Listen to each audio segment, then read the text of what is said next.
വിശ്വാസികളെ, പരിശുദ്ധനായ മർക്കോസ് ഏവെങ്കലിസ്ത എഴുതിയ സുവിശേഷം 9-ാം അധ്യായം 30 മുതൽ 42 വരെയുള്ള വാക്യങ്ങൾ പരിശോധിക്കുമ്പോൾ നമ്മുടെ കർത്താവായ യേശുക്രിസ്തു തൻ്റെ ശിഷ്യന്മാരോട് 2-ാം പ്രാവശ്യവും തൻ്റെ കഷ്ടപ്പാടും മരണവും ഉയർപ്പും പ്രവചിക്കുന്നതായി കാണാൻ സാധിക്കും. എന്നാൽ ശിഷ്യന്മാർ തമ്മിൽ മറ്റ് ഒരു കാര്യത്തെക്കുറിച്ചായിരുന്നു സംസാരിച്ചു കൊണ്ടിരുന്നത്. ആരാണ് വലിയവൻ എന്ന്. ഇത് മനുഷ്യ സ്വഭാവത്തിൻ്റെ സത്യമാണ്. കഷ്ടപ്പാടിൻ്റെ വഴി പറയുമ്പോഴും നമ്മൾ മഹത്വത്തിൻ്റെ സിംഹാസനം ചിന്തിക്കുന്നു. എന്നാൽ യേശു ക്രിസ്തു മഹത്വത്തിൻ്റെ അർത്ഥം പൂർണ്ണമായി മാറ്റുന്നതായി നമുക്ക് കാണാൻ സാധിക്കും. 4 ചിന്തകൾ ഈ വേദവാക്യത്തിൽ കൂടി നിങ്ങളുമായിട്ട് പങ്കിടുവാനായിട്ട് ആഗ്രഹിക്കുന്നു. 1. സത്യമായ മഹത്വം, വിനയം. യേശുദമ്പുരാൻ പറയുന്നു, ആർക്കെങ്കിലും ഒന്നാമനാകാൻ ആഗ്രഹിക്കുന്നുവെങ്കിൽ അവൻ എല്ലാവർക്കും അവസാനത്തെയും ദാസനായി തീരട്ടെ എന്ന. പൗരസ്ത്യ ആത്മീയതയിൽ മഹത്വം സേവനത്തിലാണ് ആരംഭിക്കുന്നത്. സെൻറ്റ് ജോൺ ദ ക്രിസോസ്റ്റം പറയുന്നുണ്ട്, വലിയവനാകാൻ ആഗ്രഹിക്കുന്നവൻ തൻ്റെ മനസ്സിനെ ചെറുതാക്കട്ടെ. വിനയം ദൈവരാജ്യത്തിൻ്റെ വാതിൽ തുറക്കുന്നുവെന്ന്. നാം പലപ്പോഴും പ്രശംസ നേടുന്നു, എന്നാൽ ദൈവസന്നിധിയിൽ ഉയരുന്നത് താഴ്ന്നു നിൽക്കുന്നവരാണ്. 2-ാമത്തെ ചിന്ത, കുട്ടിയെ ഇടയിൽ നിർത്തിയ കർത്താവ്. യേശു ഒരു കുഞ്ഞിനെ വിളിച്ച് തൻ്റെ ഇടയിൽ നിർത്തുന്നു. കുഞ്ഞ് നിർമ്മലതയുടെ, ആശ്രയത്തിൻ്റെയും ലാളിത്യത്തിൻ്റെയും പ്രതീകമാണ്.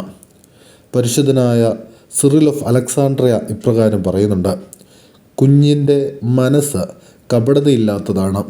ദൈവരാജ്യത്തിലേക്ക് പ്രവേശിക്കുവാൻ അതുപോലെയുള്ള ലാളിത്യവും വിശ്വാസവും ആവശ്യമാണ് എന്ന്. കുട്ടികളെ സ്വീകരിക്കുന്നവൻ യേശുവിനെ സ്വീകരിക്കുന്നു. യേശുവിനെ സ്വീകരിക്കുന്നവൻ പിതാവിനെ സ്വീകരിക്കുന്നു. സഭയിൽ നാം ചെറിയവരെ, ദുർബലരെ, അവഗണിക്കപ്പെട്ടവരെ സ്വീകരിക്കുമ്പോൾ ക്രിസ്തുവിനെയാണ് നാം സ്വീകരിക്കുന്നതെന്ന് തിരിച്ചറിയണം. 3-ാമത്തെ ചിന്ത, നമുക്കെതിരല്ലാത്തവൻ നമ്മുടെ പക്ഷമാണ്. ശിഷ്യന്മാർ ഒരാളെ തടഞ്ഞു. അവൻ യേശുവിൻ്റെ നാമത്തിൽ ഭൂതങ്ങളെ പുറത്താക്കി. യേശു ഇപ്രകാരം പറയുന്നു, അവനെ തടയരുത്. ഇവിടെ കർത്താവ് നമ്മളെ പഠിപ്പിക്കുന്നത് അഹങ്കാരവും പാർട്ടി വ്യവസ്ഥകളും ആത്മീയ ജീവിതത്തിൽ അപകടകരമാണ് എന്നാണ്. വലിയ മാർ ബസേലിയോസ് പറയുന്നുണ്ട്, ദൈവകൃപ ഒരു വിവാഹത്തിൻ്റേതല്ല.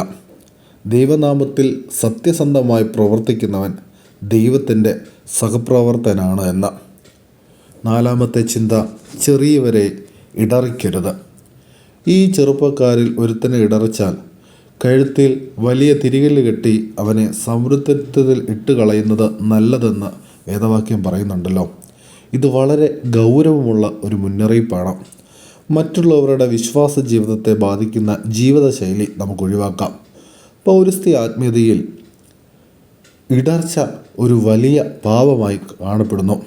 നമ്മുടെ വാക്കും പ്രവൃത്തിയും മറ്റുള്ളവരെ ദൈവത്തിലേക്കോ അല്ലെങ്കിൽ ദൈവത്തിൽ നിന്ന് അകറ്റുകയാണോ എന്ന് സ്വയം ചിന്തിക്കുക. ജ്ഞാനം വിനയത്തിൽ വളരുന്നു, അഹങ്കാരത്തിൽ ചത്തുപോകുന്നു. ആത്മീയ ജീവിതത്തിലും അതുതന്നെയാണ് സംഭവിക്കുന്നത്. പ്രിയ വിശ്വാസികളെ, 4 ഉൾക്കാഴ്ചകൾ നിങ്ങളുമായി പങ്കിടുവാനായിട്ട് ആഗ്രഹിക്കുന്നു. 1. വിനയത്തിൻ്റെ അഭ്യാസം. സ്വയം താഴ്ത്തി സേവിക്കുക. ഞാനാണ് വലുത്, ഞാൻ കഴിഞ്ഞേ ഉള്ളൂ, എന്നിൽ കൂടിയേ എന്തും നടക്കാവൂ എന്നുള്ള ചിന്തകൾ നമ്മളിന്ന് മാറ്റുക. 2. കുഞ്ഞുങ്ങളെപ്പോലെയുള്ള വിശ്വാസം. ലാളിത്യത്തിൻ്റെ പ്രാർത്ഥന നമ്മുടെ ഉള്ളിലേക്ക് കടന്നു വരണം. പലപ്പോഴും കുഞ്ഞുങ്ങൾ നമ്മളെ കണ്ട് പഠിക്കുന്നു എന്നുള്ള സ്വയം ചിന്ത ആവശ്യമാണ്. 3. സഹോദര സ്നേഹം. വിഭാഗീയത ഒഴിവാക്കുക. അവരെയും കരുതുവാനായിട്ട് ശ്രമിക്കുക. 4. ജാഗ്രതയുള്ള ജീവിതം. മറ്റുള്ളവരെ ഇടറിക്കാതിരിക്കുക. പ്രിയമുള്ളവരെ, ക്രിസ്തുവിൻ്റെ രാജകീയമായ മഹത്വം സിംഹാസനത്തിലല്ല, സേവനത്തിലാണ്. വലിയവനാകാൻ ആഗ്രഹിക്കുന്നവൻ ചെറിയവനാകട്ടെ. കുഞ്ഞിനെ സ്വീകരിക്കുന്നവൻ ക്രിസ്തുവിനെ സ്വീകരിക്കട്ടെ. നമുക്ക് പ്രാർത്ഥിക്കാം. കർത്താവേ, വിനയമുള്ള ഹൃദയത്തെ തരണമേ. സേവനത്തിലൂടെ മഹത്വം നേടുവാനായിട്ട് ഞങ്ങളെ പഠിപ്പിക്കണമേ.